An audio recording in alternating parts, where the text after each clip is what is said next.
Welcome, everyone, to the One Sage's View podcast. I'm Sarah Christensen, your host, and it's the last week of March as we record this episode, which we will be diving into the subject of Mercury as Psychopomp with my guest today, Gray Crawford. I'll fully introduce him in just a moment. I'm grateful to be sharing astrology, my passion astrology, with you on this podcast and how what it brings to our life and the meaning within our human experience. I appreciate this time with you and to explore the things astrology and mysticism, insights, archetypes, planetary transits, reflections within real world experiences, and what emerges from the symbolism and meaning. As you know, I enjoy exploring and learning how we're evolving through the new opportunities to growth that are presented. So, introducing Gray Crawford is a practicing natal and horary astrologer who lives in Olympia, Washington. Gray enjoys bringing a relational, imaginative, and psychological approach to the living symbolism of astrology, using techniques drawn from ancient and modern sources. Gray has spoken at the UWAC, NORWAC, and ESAR astrology conferences, as well as for various astrological associations around the U.S. Gray writes astrology articles on his site and is available for consultations and membership and tutoring. So, welcome, Gray. Yeah, thanks for having me here. I love Mercury, so it's a great topic. Yeah. I remember attending, I've gone to a couple of your presentations that you have done, some on Venus, some, and definitely the one on Mercury, I think a few years ago. It was either at NORWAC, I believe it was at one of the NORWAC It events. was at UAC, maybe. For the Mercury one? Oh, maybe, well, you're right. I did do one on Mercury and Venus at NORWAC, so maybe that was it.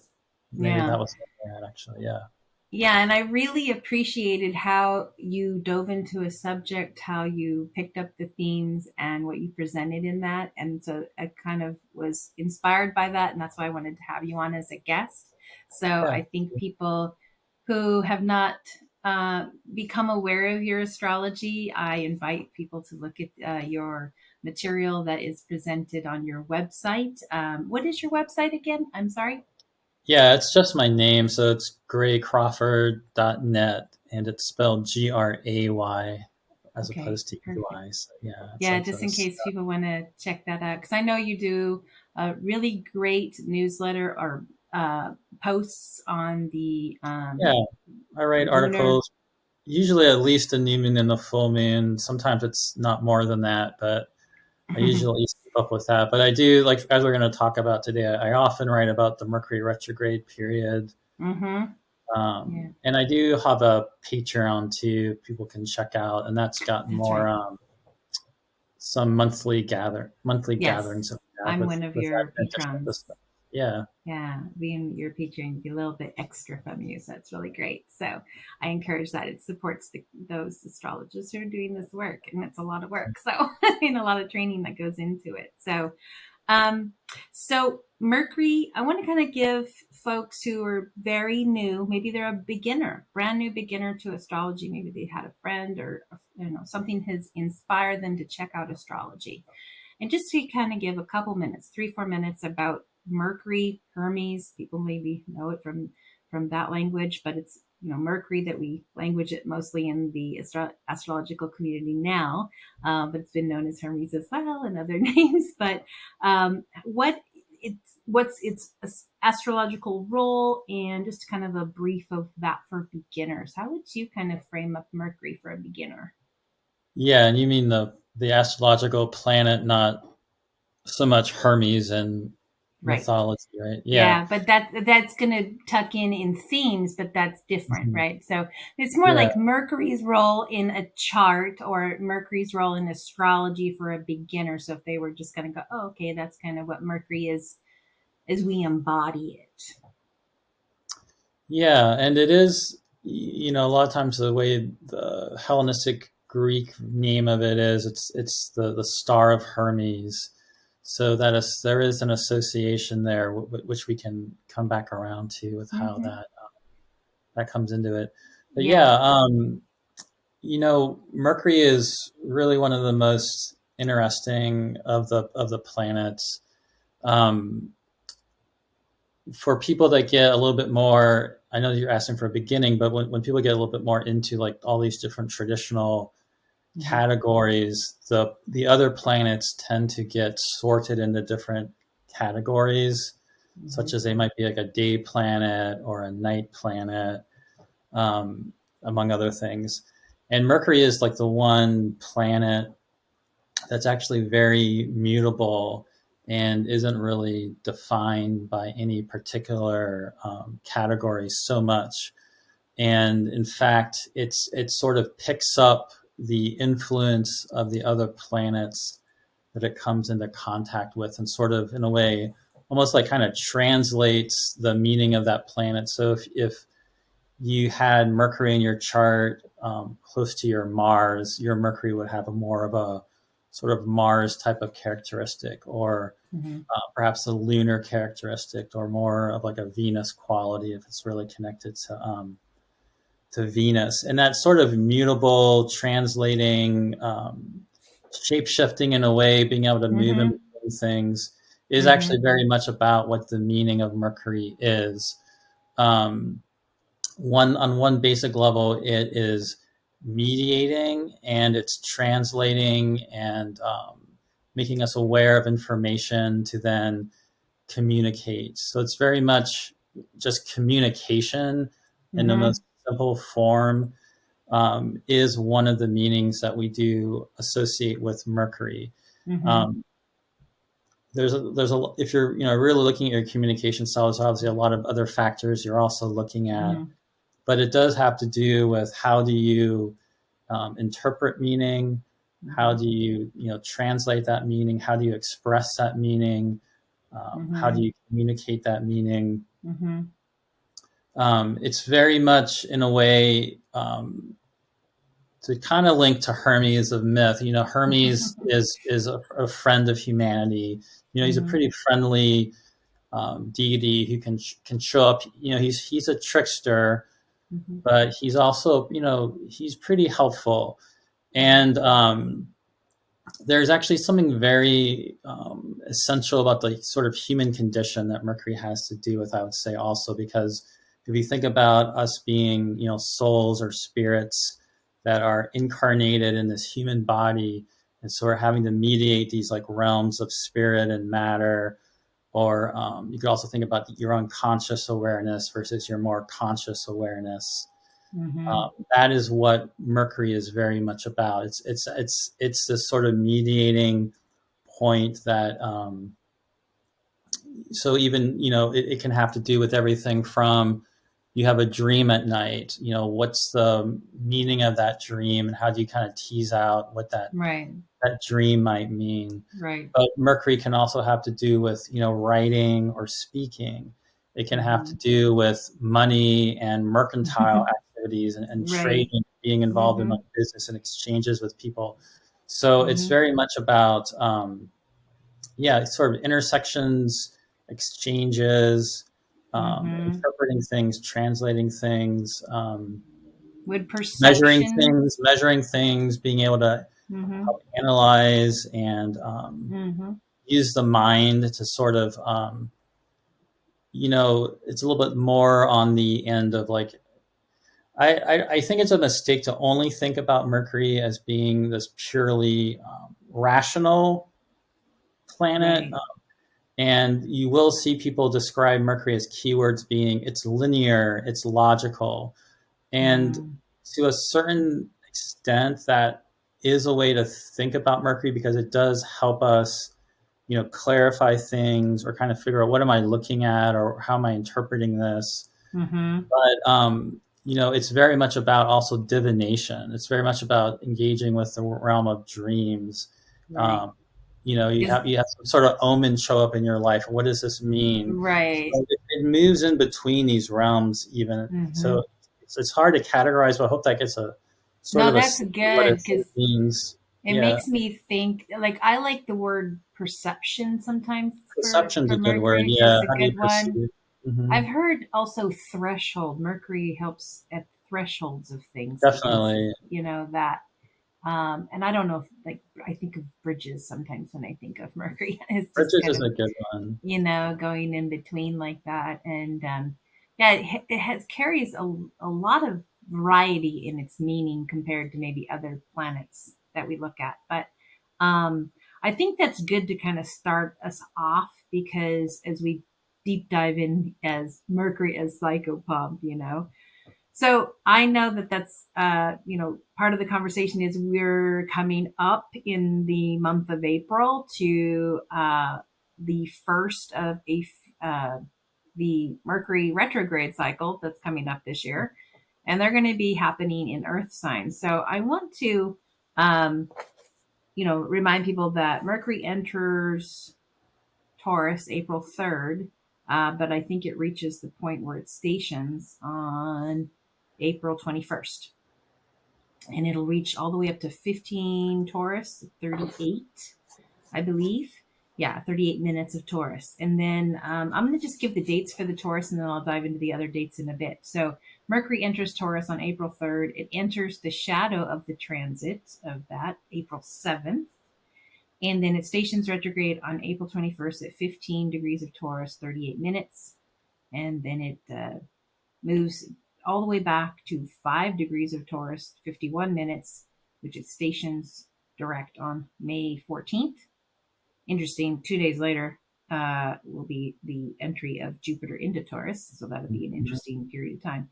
And then Mercury will come out of the shadow on May 31st and will eventually move into a sign that is its own domain in Gemini. Mercury enters Gemini on June 11th. So we'll start off with that.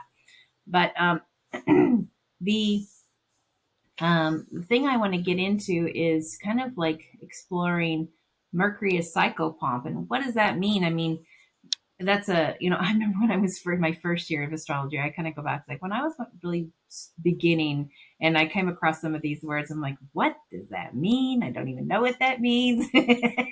So I'm sure other students or others who come into astrology and you pick up on some of these new terms that you haven't been aware of before. I like to kind of get into that and describe that, what Mercury is Psychopomp and what a psychopomp is exactly. Can you kind of dive into that for us a little bit? Yeah, definitely. Well, it is interesting because that word psychopomp associated with Mercury, I would say, is very popular now, and it's a term that people just really commonly use. And I don't feel like that was always the case. I know for myself, the first person that I heard use Mercury as described as psychopomp, and when she did so, it was very much specifically about the retrograde, which we'll talk about, would be Demetra George. I want to say it was in a lecture at UAC maybe in 2012, but there might have been one like more like end of 2008, 2010 period. She probably still does.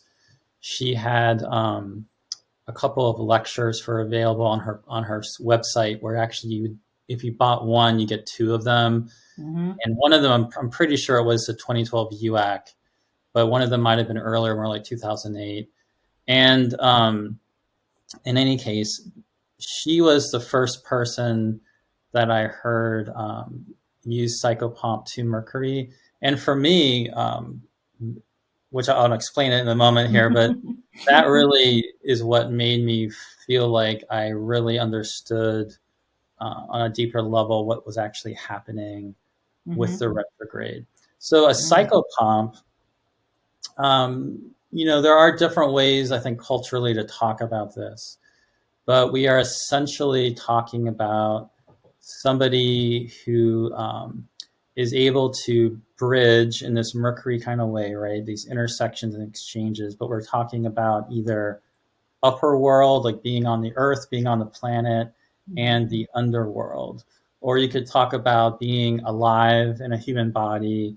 You could instead maybe think about it more like the ancestral realm, however you conceptualize ancestors, which different people do have different ways of picturing that. But we're definitely talking about something about an interchange between our souls alive, incarnated in our bodies, and where do we go? Like, what happens to us after death? Do we go down into an underworld? Do we go somewhere else where the ancestors are? And a psychopomp is someone that is able to help sort of basically release souls, either, help usher them down into the underworld. And this is something that Mercury or Hermes specifically in Greek mythology was able to do this. He was one of the deities. A lot of people weren't able to go down to the underworld. Hermes was able to go down to the underworld, and part of that role was to kind of usher souls down there. Or you could also, if you don't want to think about it going down, you could also think about helping usher souls into like an ancestral realm, or maybe they're going to be welcomed, or etc., as opposed to maybe being trapped or kind of haunting an area, or troubled in some kind of way. And another term that you don't hear as much with Mercury, but I've seen Brian Clark, who's an astrologer I really love. He actually used to go on some of those mythic tours with Demetra in Greece. He's also used the term psychogog, and that's sort of like helping them come back back from that place. And I've seen him use that for after Mercury goes direct. So the way that psychopomp part comes into Mercury retrograde is that when the way Demetra George talks about it is that Mercury, when retrograde, takes on the role of a psychopomp. And so what you can also think about in this way, I think, is not just, it's not like Mercury's going retrograde and we're all going into the underworld or going into the ancestral realm. Although I do think ancestral type of practices could very well be very potent, especially during periods of Mercury retrograde. I think it's something you could use it for. But the way it can also be translated is just sort of being a guide of souls. So sort of like guiding you into what I also will think about this is more like conscious awareness into more of a hidden internal, unconscious, like this, the dark, shadowy inner life and inner world, which isn't as, rational and logical. So this is more of that kind of a rational side of Mercury being able to come out. And the reason this really works really well as a symbol for Mercury is this is how the Mercury cycle, like the synodic cycle with the sun, plays into it. You had mentioned when Mercury gets to its shadow zone is one way to think about it. And that is a way to think about it just in terms of the degree. But it's important to realize, and that's probably the most popular way astrologers talk about it, that aspect doesn't really have anything to do with Mercury's cycle so much. When you're paying attention to the shadow zone, you're paying attention to the degree when Mercury crosses the degree where it's eventually going to come back to. Right. And so wherever you have it in your chart, Mercury's going to pass this point, go forward, stop retrograde, come back. But of course, that's not what's really going on in the sky. Mercury's not moving forward and coming back. Mercury's actually, because it orbits in between us and the sun, Mercury's orbiting in between us and the sun. So when Mercury is retrograde, it's actually as close to us as it ever gets in its cycle. It's moving in between us and the sun. And at one point, when it conjoins the sun, it's sort of aligning with us, like between our orbit and the sun's orbit are kind of like lined up. And so it's just a perception, right? Yeah, it's and then in the sky, if we're actually kind of watching what's happening, Mercury's actually doing these like loops. It's not even in the sky going just back and forth. It's going in these different loop shapes, and it makes different loop shapes at different times. But then visibly, what's always happening for us is before Mercury goes retrograde, it is always in its evening star phase, which means that we can see Mercury following sunset. So the sun sets, and then, it's always a little bit tricky when you can see Mercury and when you can't. But when it's a good time to see Mercury, you'll see it right after sunset for a little bit, not as long as Venus normally. And what happens usually around the time of that shadow zone, but it's a little bit different. Like, for example, this time around, it's going to be April 11th, is that Mercury reaches this thing called its maximum elongation as an evening star.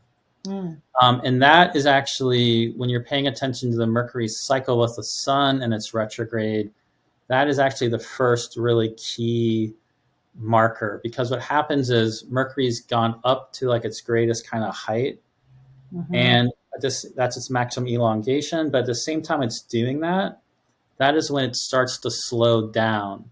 And so when it reaches that maximum elongation, which is happening on April 11th, about around 12 degrees of Taurus, it's at that point that so usually it's moving faster than the sun, right? One of the things about Mercury is that we think of it as like a fast planet, and it has, one of the reasons it's so changeable with its meaning is it has the most changeability with speed. It goes retrograde at least 3 times every year. But when it hits that maximum elongation, that's when it starts to match the speed of the sun, and then it starts moving slower and slower. So once it hits that maximum elongation, that's when it's starting to slow down. And then it gets, slower and slower until it's not really moving by degree anymore from our perspective. And that's when it stations retrograde. And in that period, after it's reached its greatest height, it's getting lower and lower each day at sunset. And then very soon after it stations retrograde, it disappears. So it goes from being its greatest height to getting lower and lower and lower. And then so it's like it's going into the underworld, if that makes sense. And that's where that idea of it being like a psychopomp, taking on a psychopomp role at the beginning of its retrograde, right, it has a really nice symbolism. I hope that makes sense. Absolutely. I kind of think of the word the way shower. It's kind of showing the way as it's going into that underworld. And I know in different astrology disciplines, how things are languaged. I like to bring in some of the myth too, because it helps to describe things and help people understand like a process that's happening.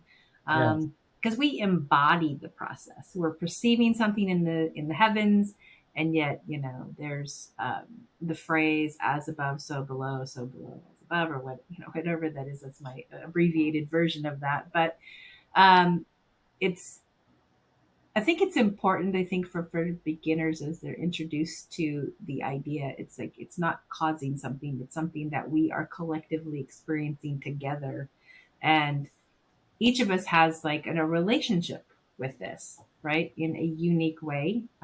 We have it collectively, but we also have it individually. Mercury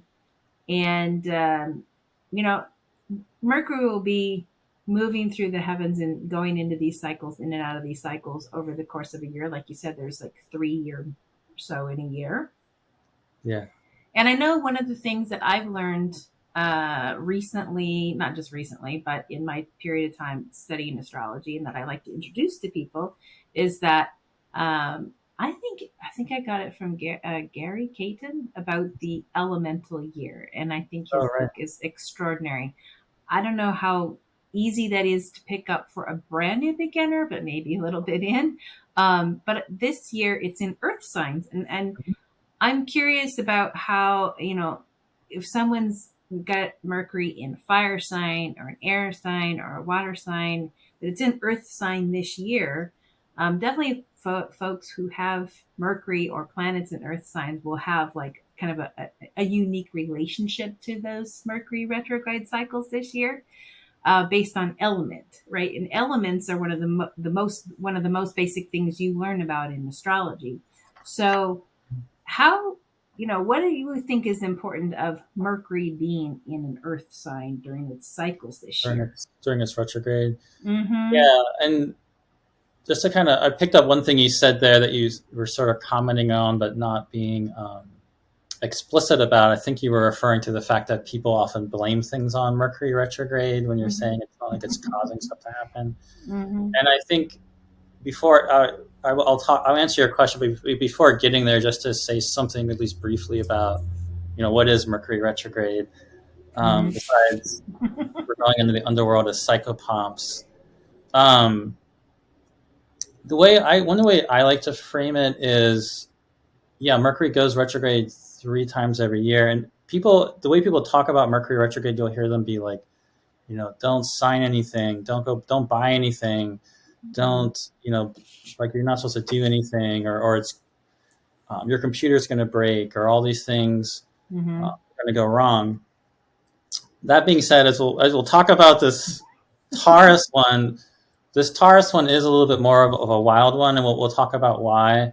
It's because it has a very Uranian influence at the beginning, where it is one where there could be some miscues like that happening. But I often like to say too is, if you actually pay attention to all the times something goes wrong with the computer, whether at work or at home or something else, and Mercury isn't retrograde, I actually feel like it happens more when it's not. I mean, I don't actually think it happens more. But that being said, Mercury retrograde is actually, it's not some, abhorrent aberration. It's actually essential to what Mercury is. The fact that Mercury goes retrograde 3 times every year is part of the meaning of Mercury. Just like, night is essential to day, and day is essential to night. So, Mercury's retrograde is essential to just Mercury moving fast and direct, if that's like the thing you really want to idealize. And the thing is, though, it is a different quality. It's much more intense when it's retrograde. It's moving much closer to us in orbit. It's moving slower. It has this very intense quality. And when around the time it does start slowing down at that maximum elongation, into that period where it's going retrograde and getting closer to us, it then starts getting closer and closer to the sun, because Mercury's going backwards and the sun's going forward. And they're basically then start heading towards one another, where Mercury's going to sort of have this death, rebirth, regenerative experience, and sort of like burned up and sort of purified in the sun. And so the Mercury retrograde periods are great for not only going into your own sort of inner darkness and shadow, but it's also a great time for changing things. If there's certain habits that you're wanting to change, or things you want to let go of or burn off or purge, so that initial phase is very much a purgation and burning off. So it's a great time to let go, change something.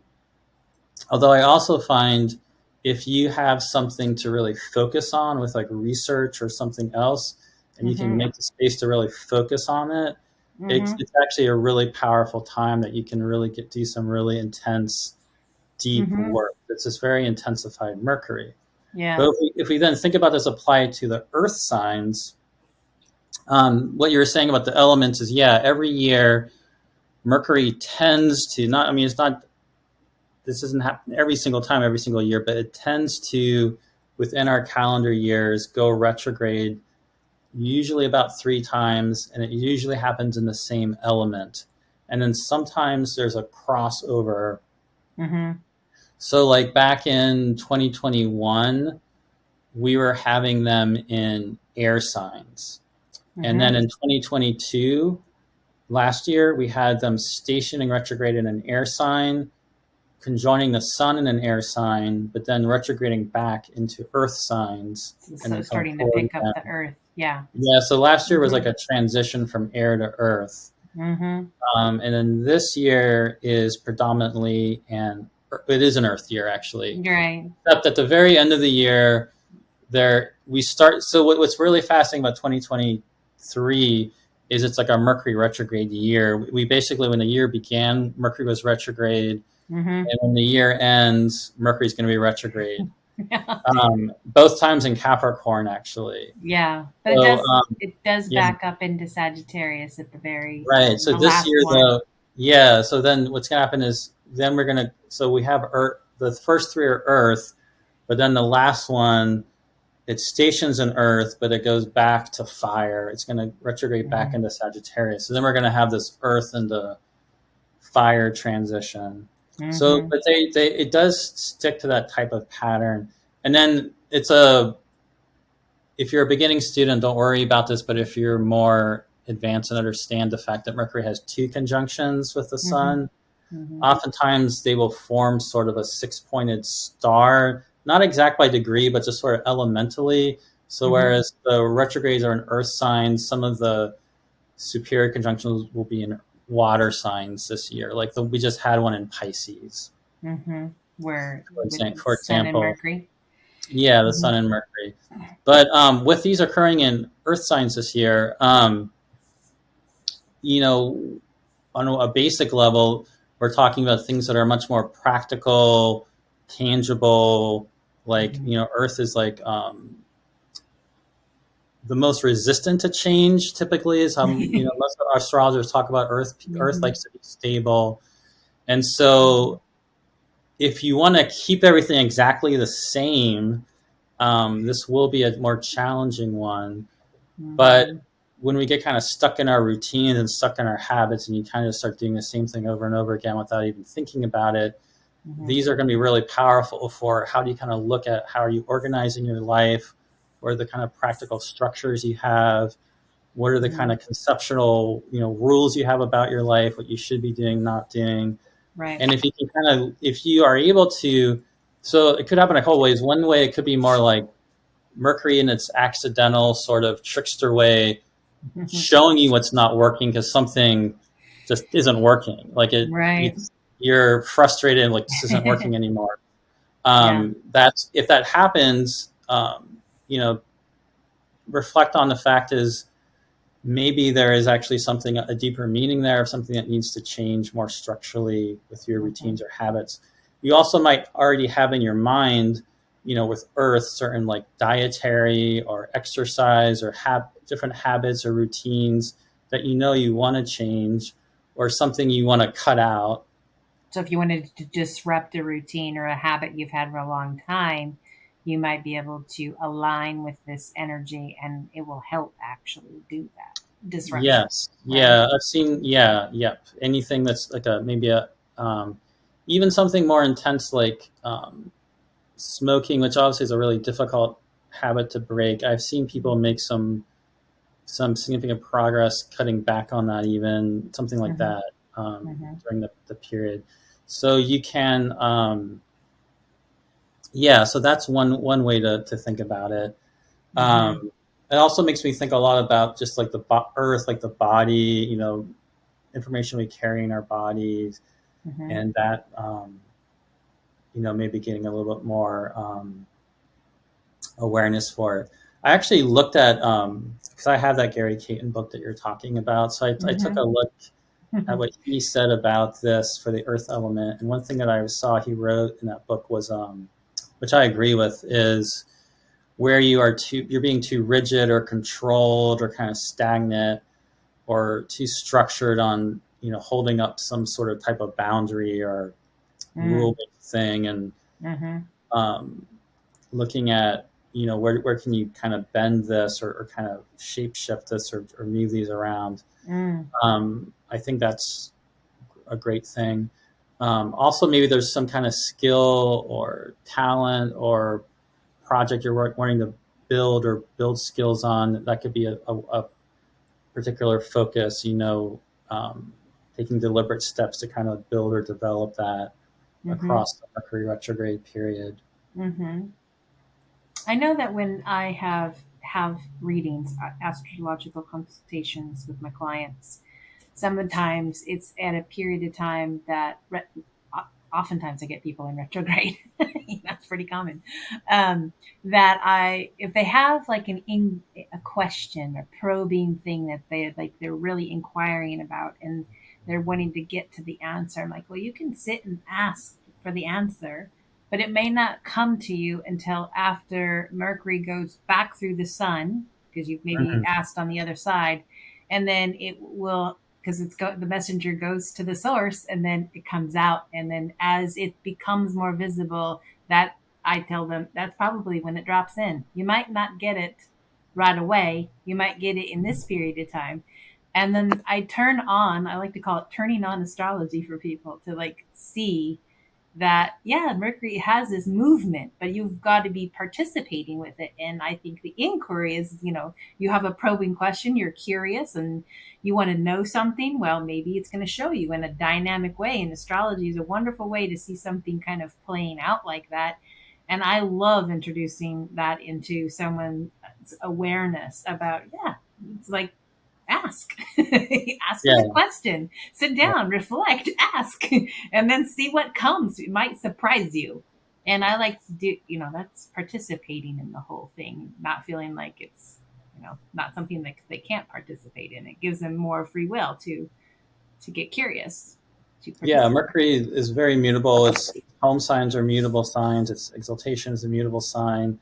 It's being curious, being open to change, being willing to hold the tension of a mystery, not feeling like you have to know the answer.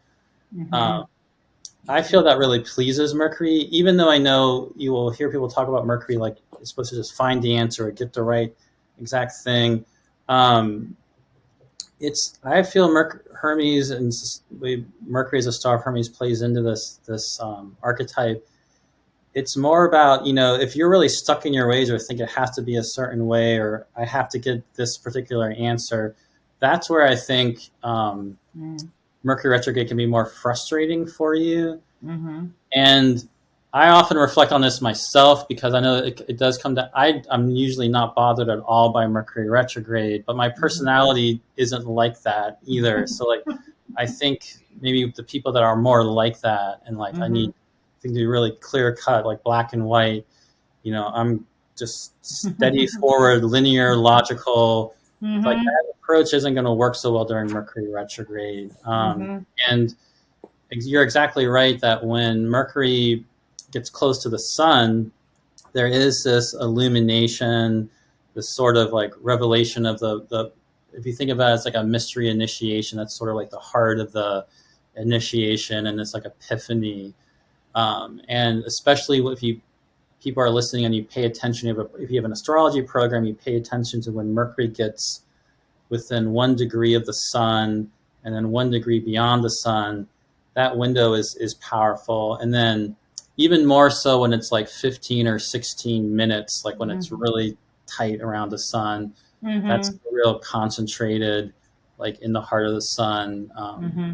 place of kind of revelation. But I feel like even a degree on either side is still a window where that thing you're describing can happen. And if not getting the answer, it's a powerful time to just pay attention to, is there some new idea you're getting? Are you just getting drawn to this topic or subject or question? This Mm-hmm. could be a really key, Mm-hmm. new subject or topic for you to develop. Because what's going to happen is, I mentioned, Mercury starts off as an evening star and then getting lower, lower, lower, disappearing after it conjoins the sun, and it gets, at least 10 to, well, it depends on when you can actually see it in your location, but Mm-hmm. let's just say 10 to 15 degrees or so.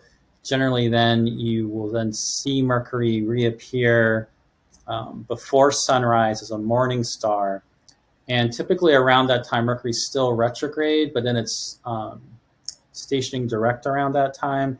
And that's the heliacal rising of Mercury. And that's sort of like Mercury's, Hermes or the whatever deity you want to associate with Mercury is really coming alive and being Mm-hmm. reborn. And we can see Mercury again. And you're right that at that point, you can get an answer. Or if we're thinking about this as a liminal psychological process, there's this new sense of some type of sort of renewed, regenerated presence Mm-hmm. to start embodying more clearly at Right. that point. It might not be a specific questioning or inquiry or anything. It may be just a general theme of something becoming more aware or embodied in someone's experience, enlivened, because it's had this kind of reset, refresh. Yeah, I think that happens the more you're actually very intentional about it. I know in that Gary Caton book, he actually even has some ideas for rituals people can do. And specifically, even when Mercury hits that max elongation point, starts slowing down to start getting your intentions going. And then alchemically, it can be compared to sort of like a Negretto purging the initial part, sort of like an albedo whitening, purifying at the sun conjunction. And then once Mercury goes direct and is moving forward again, and then what happens is it hits that max elongation as a morning star, and then it starts moving fast again. Right. And that is when we get into like the reddening rubedo phase of like, embodying this new form, or you've let go of things. So it's sort of like letting go and purging things at the beginning to create this space for something new to like you're describing the alchemy process, right? Yeah. Of the Hermetic tradition. Yeah. Yeah. Okay. In case someone's not familiar with that. Yeah.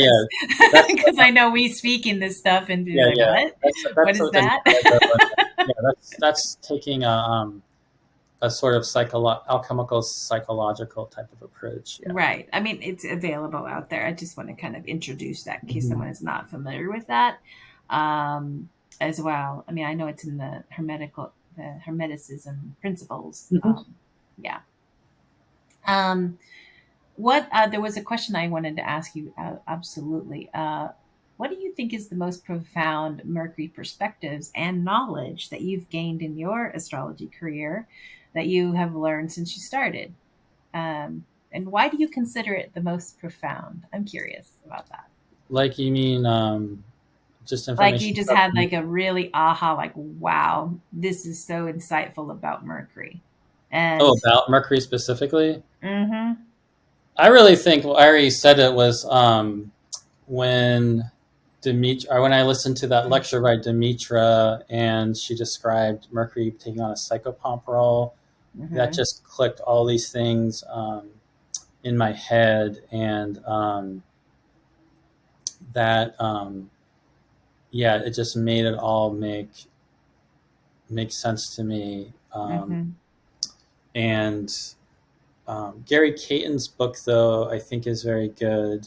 It carries its own themes. Hermetica Triptycha book. Yeah, that's a good book. I would say my perspective on Mercury Retrograde was pretty similar to that book. But when that came out, but I had really gotten that more from Demetra. One of the things in his book I think that's really powerful that I had not realized before was when I was talking about that maximum elongation thing. He shows in that book how it's not always exact, but typically the degree at which Mercury conjoins the sun at the rebirth is really close to the same degree where it has the maximum elongation as an evening star, as well as as a morning star. So, for example, at this upcoming one in Taurus, on April 11th, when Mercury has its maximum elongation as an evening star, it's about 12 degrees of Taurus. And then on May 1st, when it conjoins the sun, it's about 11.5 degrees of Taurus. And then later on, at the very end of May 29th, Mercury will be direct and reach its max elongation as a morning star, and that'll be about 14 Taurus. And so that's a really fascinating thing, that Mercury goes up, down, up, and they're all kind of at the same degree. And that's more like if you want to get into the technical details of the cycle. Right. But I thought that was a really fascinating idea. I would say the especially Demetra's idea and about the psychopomp, and the reason for that is just realizing that there is this deeper meaning to the Mercury retrograde. Sure, sometimes it just is like chaotic things that, might be annoying. Like, it's typical to hear people be like, oh, my flight is late and Mercury's retrograde, like LOL or something. And there's not probably necessarily anything particularly meaningful about that, but perhaps being missing that flight, you end up you come across some other interesting conversation or piece of information Right. that you otherwise wouldn't have had because you wouldn't have been in that situation. And that would be more, but the fact that overall, though, that there is this deeper sense about ourselves that we can recover during the Mercury retrograde periods, that, yeah, there's actually something to really to grow with and kind of deepen into during those periods. Yeah. I know that as I'm speaking with folks who come in for astrology readings now, it's been where the Taurus sign is in their chart and what that might be for them to reflect upon and, start what might be different for you to consider here, what you might be reflective. I am an avid journaler. I do journaling just to kind of keep myself kind of like, what am I focusing on? It helps me focus. And I've been doing it since I was like 12. So lots of journals. But I think, yeah, I kind of consider that sometimes we can control things about how we're going to maybe go about in the world. But to me, it can be that interruption of something that I didn't plan, didn't foresee, or whatever. That happens at other times, but maybe it's more profound during a Mercury cycle that's in the retrograde because it's kind of initiating something for you to like explore or be aware of or become aware of, which is to me also something of within myself. As I've matured with my astrology, it's like, okay, what's going on? It always kind of helps me point back. It's like, something's kind of emerging from myself to be exploring here or be aware of. And it's not in every single retrograde cycle, but quite a few. It depends on how it's hitting the chart, right? Yeah. And I think that's an invitation. So you mentioned that there's going to be quite a dynamic one because Mercury in Taurus will be very close to Uranus, and it's also the moon is right there with it when it stations, I believe, on the 21st. Yeah, but it's not just that, because it's also like there is a very powerful eclipse that's happening like basically at the same time. So it's a Mercury retrograde that's in between eclipses, and so that's right. That's always huge. Yeah. And this particular, so what I would say, one thing about this particular Mercury retrograde, we can talk about some ways in which, it might go with some chaotic type of events, but that's what's sort of going on right now in the world. We just had Saturn enter Pisces, a new sign. We just had Mars finally enter Cancer. Thank God. We just had Pluto enter Aquarius. And Mercury is essentially interacting with all of that. The only one it doesn't form an exact aspect with during its retrograde is Pluto. But basically, I think you said April 3rd, Mercury enters Taurus. So as soon as Mercury goes into Taurus, so it is going to square Pluto. Yeah. And then when it goes retrograde on, is it April 21st? Yes, 21st. The day before, there is a solar eclipse at the very end of Aries. It's basically squaring Pluto. So we basically, and because when Mercury stations a day later, it's not like Mercury just all of a sudden stops moving. Right. It's already been slowing down. So Mercury is basically stationing retrograde during an eclipse, squaring Pluto in Aquarius. And so we are going to get this major activation of Pluto in Aquarius. And what this is going to mean for all of us. And part of that combination, along with Saturn having entered Pisces, where Neptune already is, and we're starting to get this intensification of the Saturn-Neptune balsamic, like ending phase, or heading towards torrential conjunction. There's a real transfiguration, shape-shifting of reality that's only going to be intensifying in the years ahead. But I think we can tell it's already starting to happen. And even if nothing else, there's some economic uncertainty right now, but also technologically and like AI and all this stuff. And what does this all mean?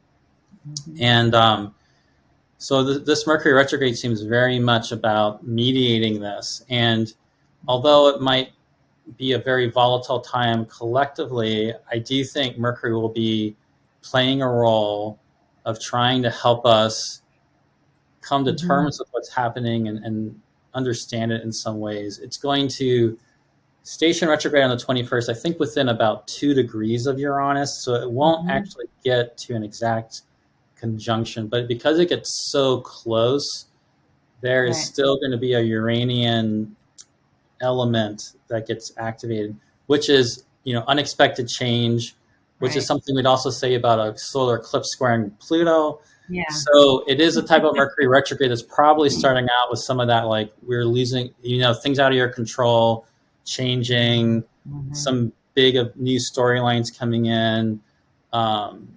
Yeah, I like. And so Mercury's going to be helping. Yeah, it's going to be definitely activating all that. Right. Mercury is right behind the moon when it's stationing. So the moon has already passed over it. So the moon is translating light and taking that right into the Uranus. And that's the thing to me that's like, boom, that's going to be the boom.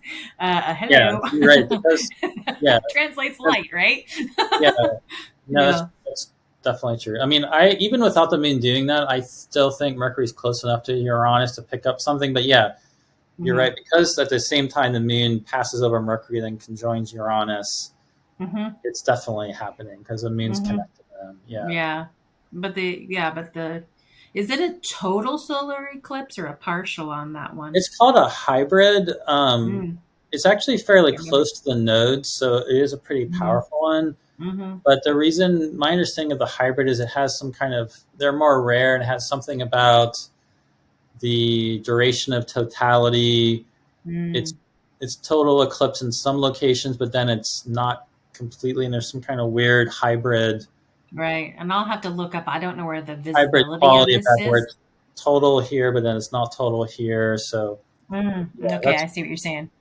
Do you know? I'll have to look it up. I always have to look it up. I don't always. There's so much information, but I think that's super important because I know that's quite an important eclipse because of all the elements that are involved in the squaring of Pluto and all. Yeah, no, it's a powerful eclipse. It's not like one of those eclipses that's, like 10 degrees away from the nodes or something. It's no, this is tighter. Yeah. It's a tighter one. Yeah. I think it gives us like a more distinct understanding of Pluto in the Aquarius. We've had a few things, but we haven't had anything that I think is like, wow. I mean, well, there was some news today that's like, well, wow, okay, that's interesting. I'm not going to go into that on this, but you know what I'm talking about, probably, and see where that goes. But I think that I'm very interested to see how that plays out.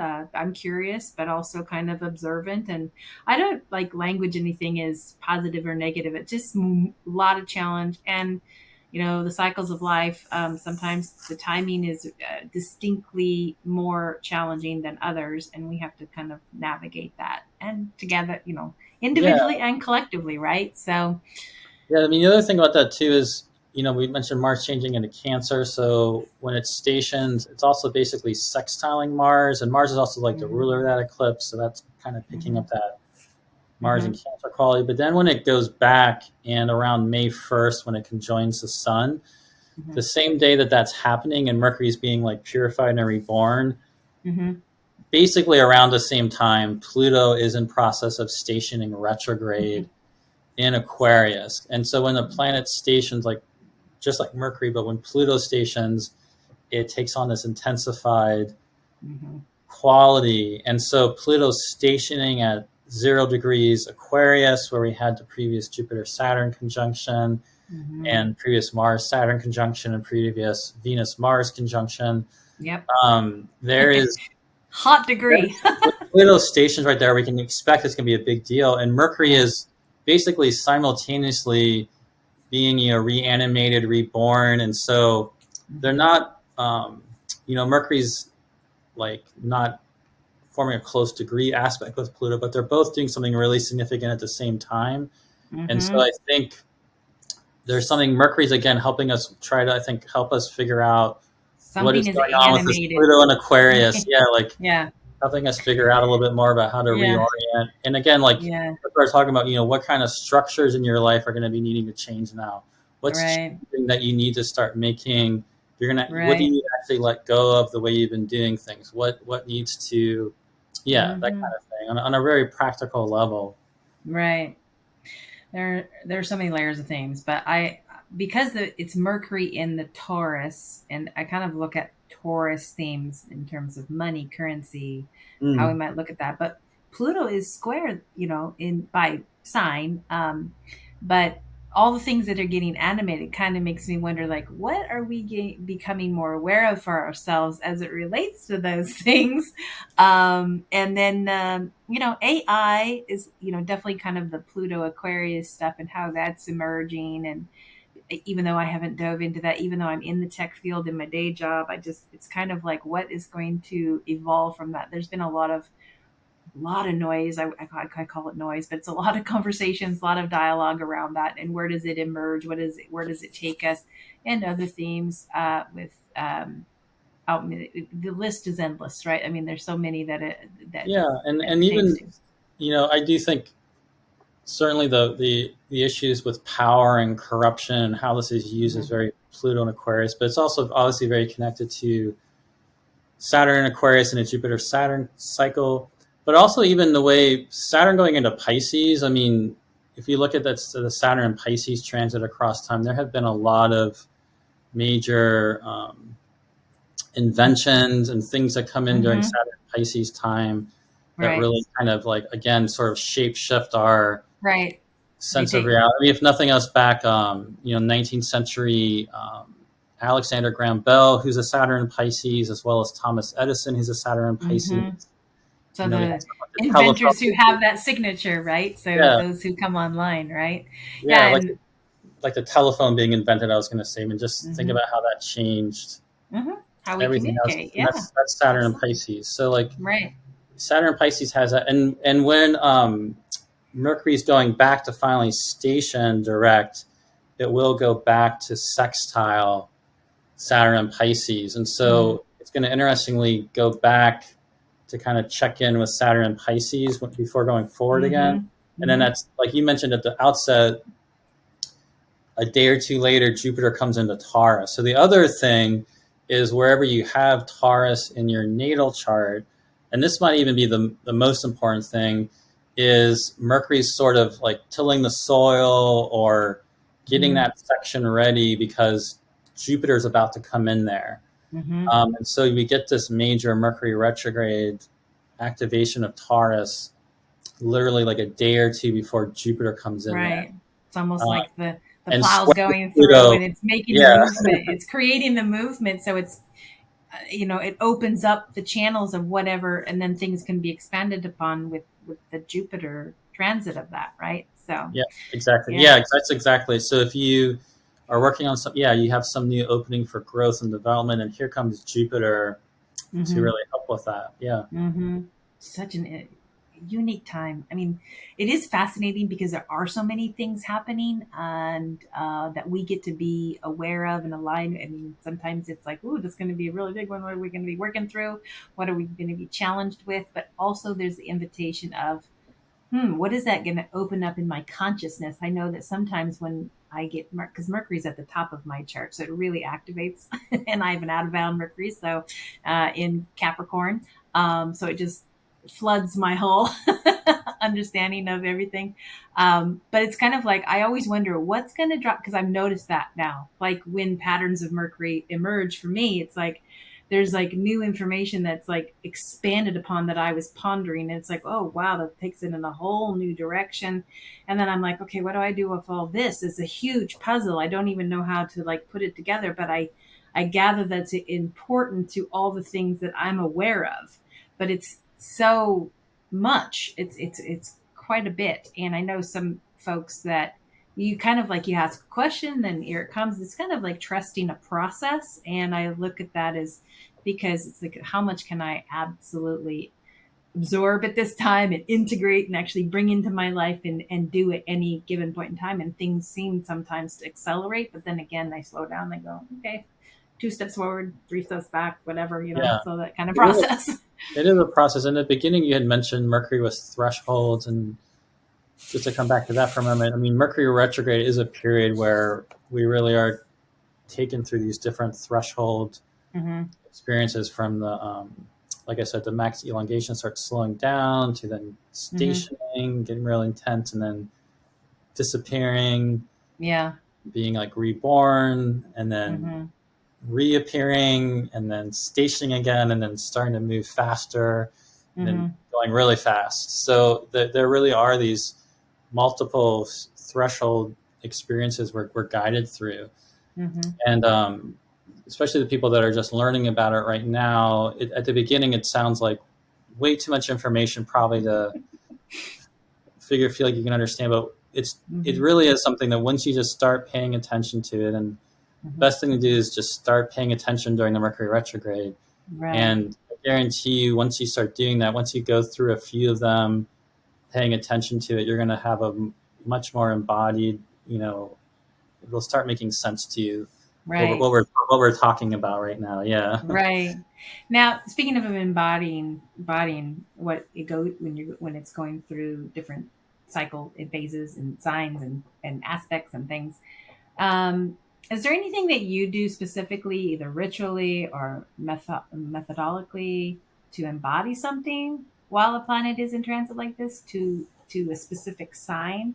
Like Mercury, I know that, for example, I'm observant of, if I'm traveling, if I'm planning for my travel, how is Mercury involved? Because it's kind of like Mercury's, very much in the travel theme. But it's also how I study, how I think, my perceptions, my dreams, and things like this. I mean, but how to embody, how to integrate something new, or how you are becoming aware of something in your own consciousness. Do you do anything specifically for yourself and how you live with or align with the energy? Yeah. I mean, it makes me think on one hand, I'm jumped the gun a little bit early, but a couple of days ago, I had my car worked on.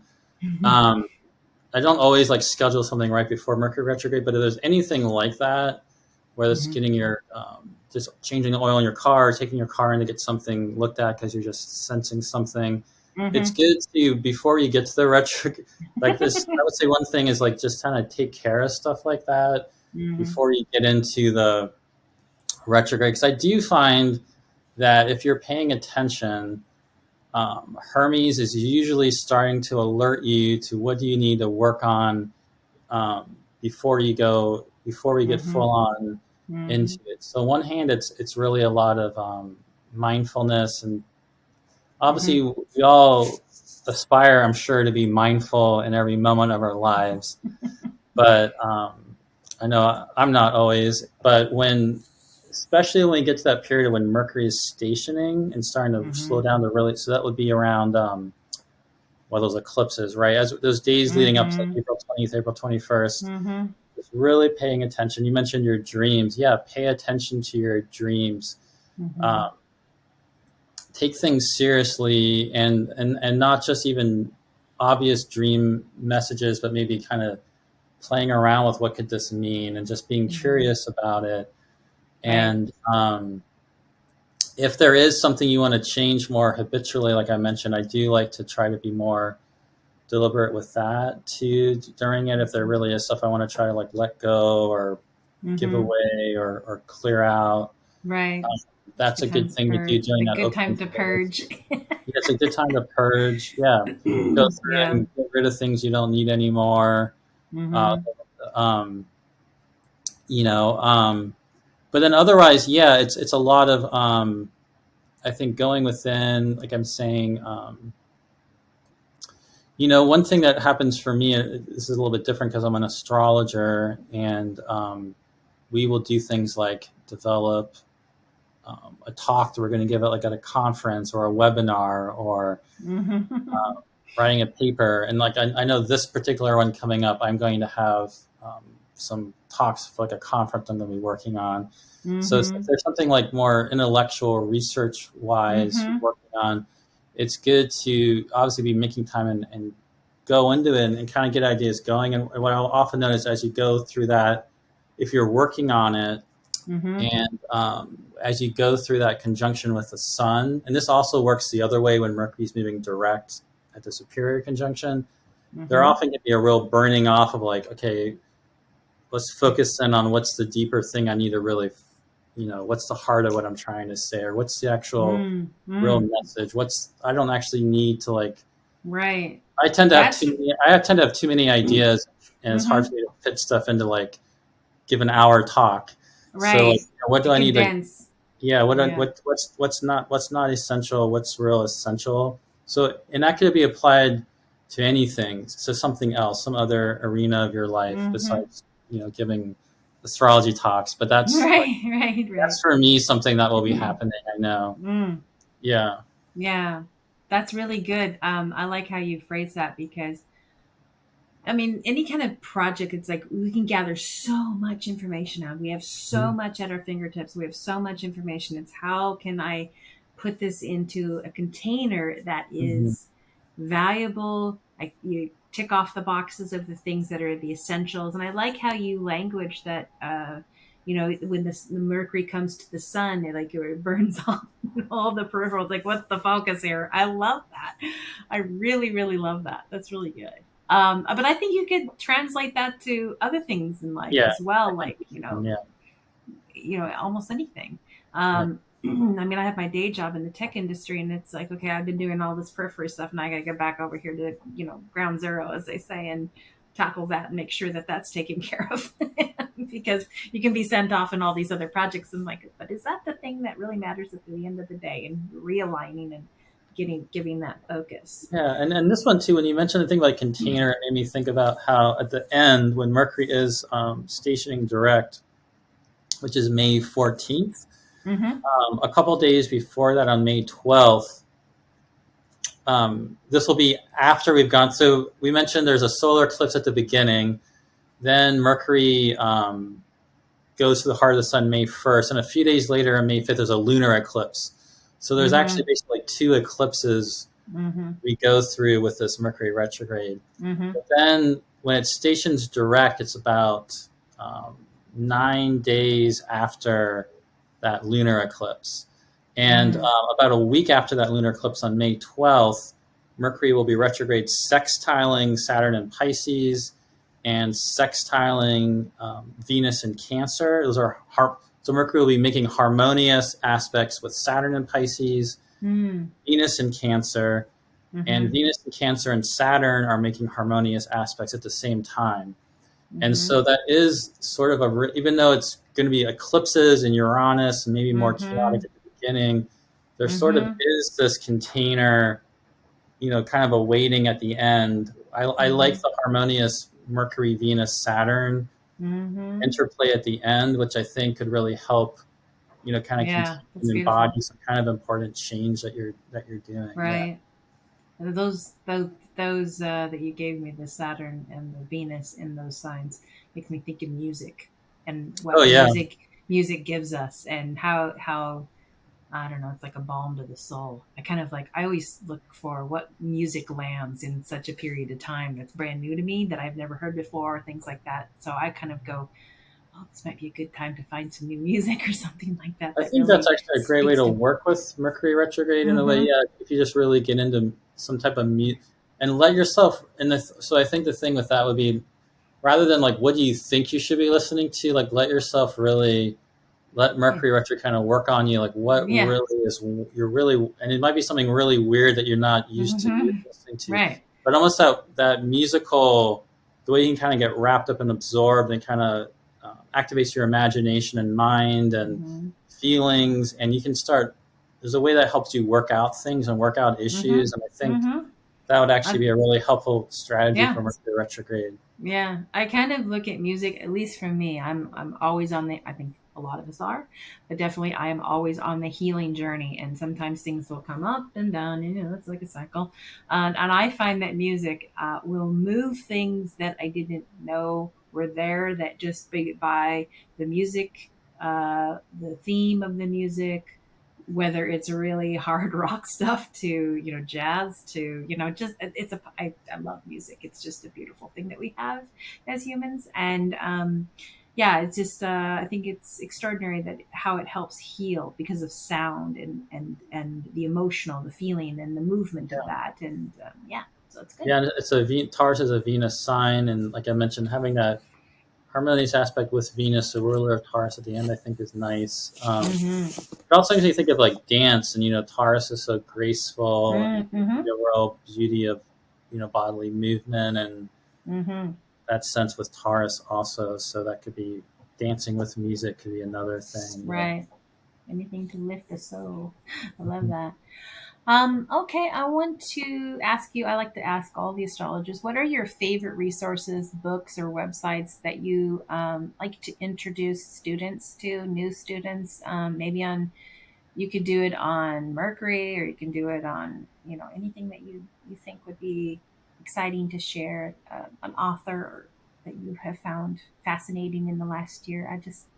I never know because sometimes it's new to me too. So I'm Yeah. always curious because Oh man. us astrologers, we're always buying books. Or so. Yeah. There's so much stuff. I could really list a lot of stuff, but I would say specific to Mercury. Um, if you go to Demetra George's site and if you're interested in that Mercury is Psychopomp, I wish I could remember what it's called, but it actually might be something really simple like Mercury Psychopomp Guide of Soul might actually be the name of the On her website website. on their website. And Oh, that's so good. if you're interested in that, I would recommend that because she does bring in her travels to Greece and seeing some sacred sites. So she kind of Mm-hmm. weaves in some of the Oh, good. mythology Okay, with I'll find Mercury. that. I'll find that and put it Um, in the show notes. So that's good. yeah, and speaking of Demetra, if you're interested in the Hellenistic astrology, her books that have come out the last couple of years are really Yeah, great. I Especially the trained last, with the her. one with on the houses has really a wealth of stuff all kind of put in one place about each Mm-hmm. astrological house. One book I really like that I don't hear people in astrology, I happen to have it right here, that's not traditional astrology, is by Brian Clark. I'm going to hold it up. It's called Soul, Symbol, and Imagination. Ooh, Um, I, I like that. I see. That's one I don't know about. Soul, symbol, yeah, and imagination. yeah, That's by good. By Brian. Brian Clark. When did he do that one? He did it a few years ago. It seems like Because I have two Brian of Clark his is books. really an amazing astrologer, and I think Mm-hmm. because he lives in Tasmania and he's practicing a lot in the southern hemisphere and doesn't Mm-hmm. get up to the northern hemisphere as much. Not Mm-hmm. everybody knows about him, but he's a really great psychological astrologer in the best kind of way, especially if you like psychology and mythology. And Mm-hmm. what I really love about this book is I like I myself have learned traditional astrology and I enjoy all the different types of techniques and things it has there, but it can become very technical. And Yeah. also, in addition to being very technical, and this means this and this means that, and it always means this and it always means that, and if you see this, Mm. this is what it Mm-hmm. means every Mm-hmm. time. It can't mean that. It has to mean this. Or Mm-hmm. if you're a new student and you tend to want to be memorizing keywords like Mercury and Pisces means this, and you just kind of have that in Mm. your head.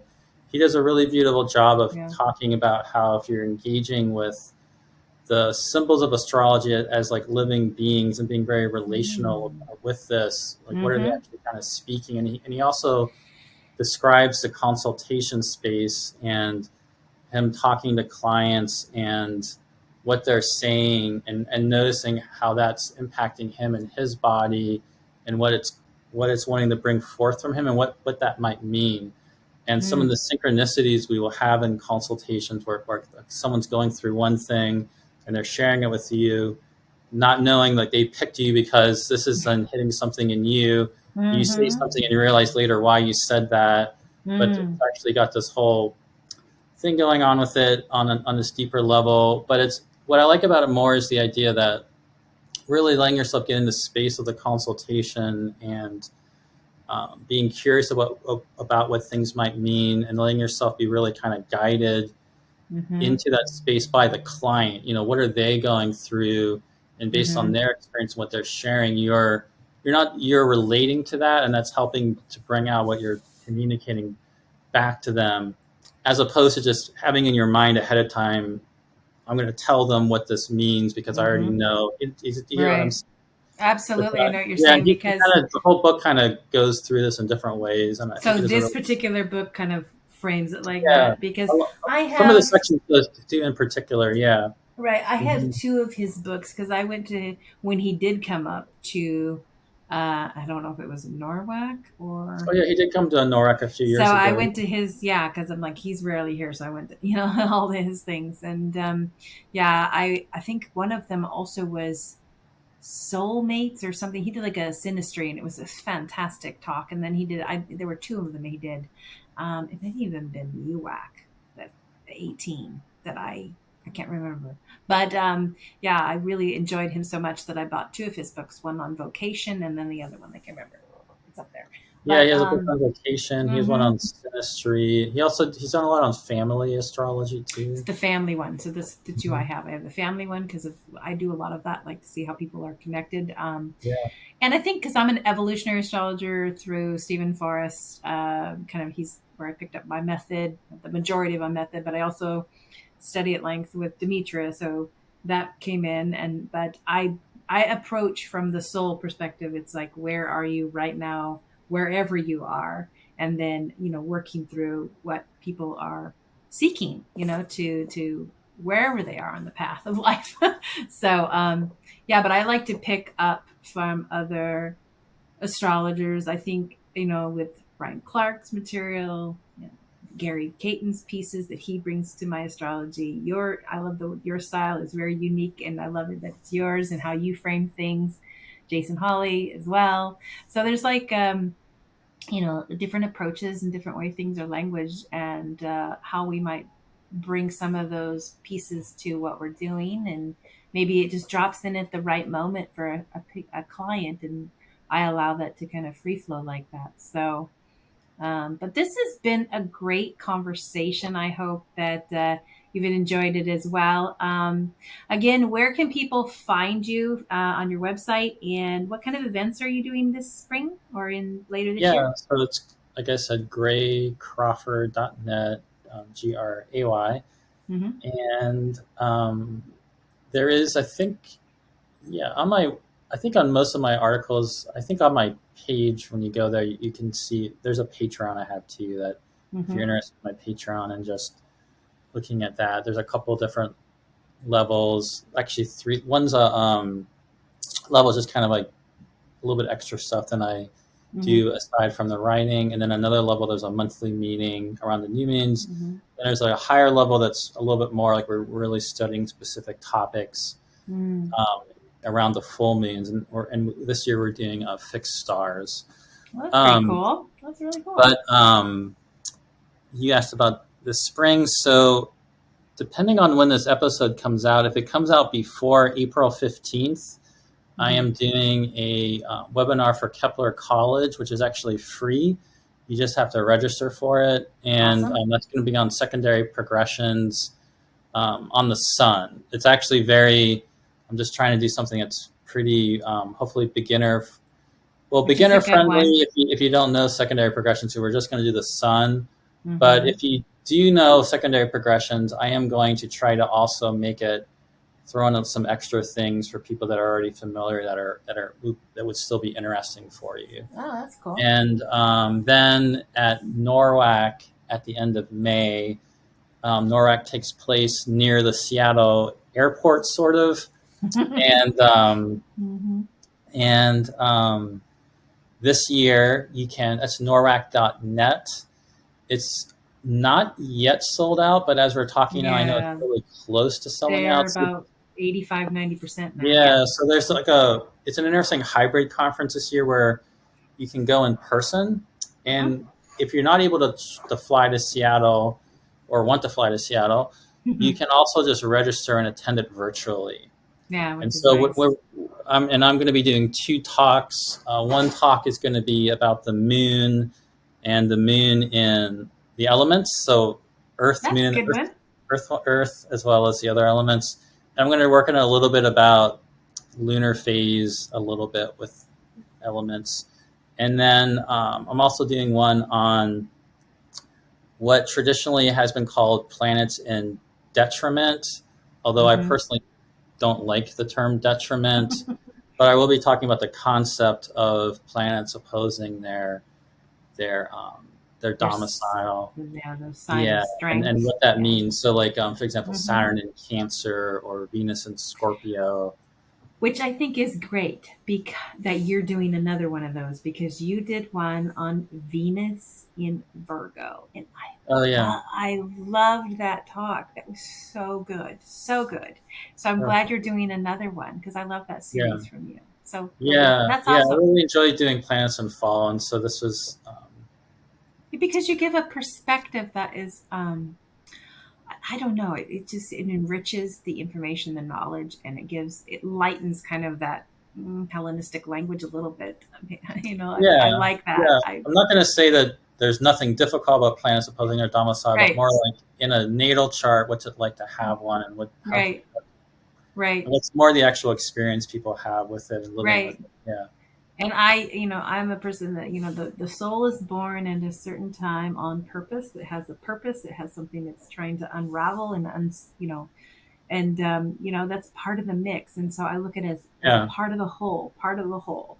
yeah. And yeah, so well, thank you so much. I've had a great time talking with you about Mercury. Mercury is Psychopomp, learning all the things about Mercury and its cycles and kind of things that are coming in this next few weeks in April for sure. May it's going to be a very interesting and dynamic time. So thank you, Gray. I really appreciate having you.